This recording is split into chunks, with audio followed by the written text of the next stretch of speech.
Okay, so I see a lot of people getting really upset about this one.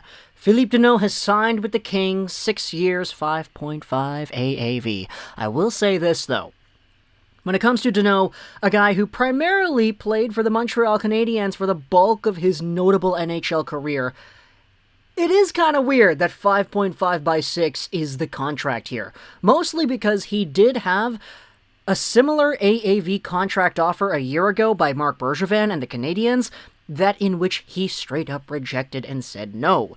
The difference here is that he gets 6 years with the LA Kings instead of what would have been, I think, 5 years with the contract offer back then from last year.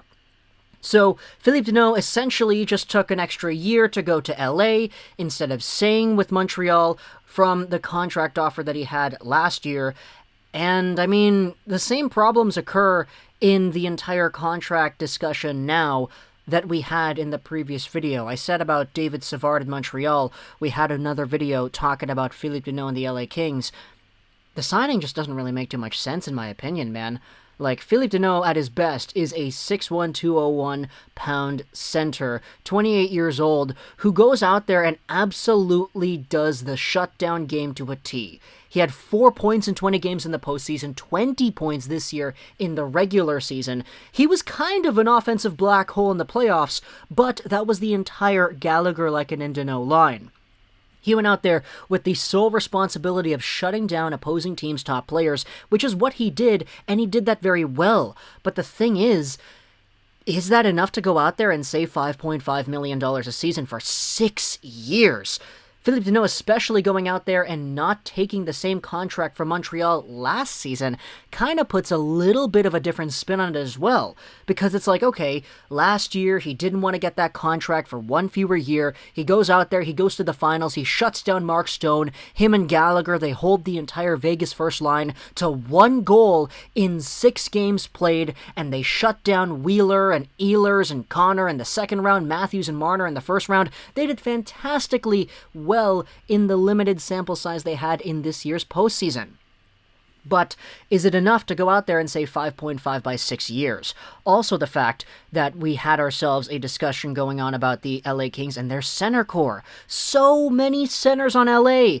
Byfield, Vilardi, Turcotte, Kopitar. Not to mention all the other prospects they have, Akil Thomas, Tyler Madden, Jared Anderson-Dolan, and the like. Where in the world does Phillip Danault go out there and fit on this lineup?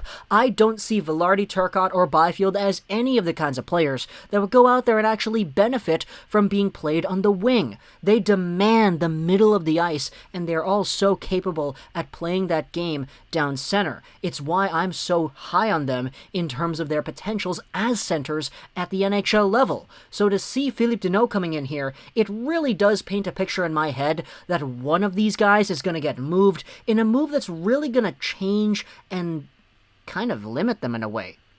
Because I really do like Vilardi, Byfield, and Turcotte, and having Danault in the mix there with Kopitar too is going to really change the dynamic of that center core. It's a big payment over here on a guy that's going to probably get you maybe 20 points in a year if he continues in the way that he did this season. I mean, he had been great producing in, let's say, 2018-19, 53 points, yes. 2019-20, 47 points, yes. But once the playoffs comes around, that's when he really shows off his value as a shutdown guy. It's just, is that value really equated at $5.5 million a season for 6 gosh darn years, dude? Man, I thought the Canadiens were kind of biting the bullet with the 5-year deal they had a year ago, but man, LA goes out there, they match it, they add on another year.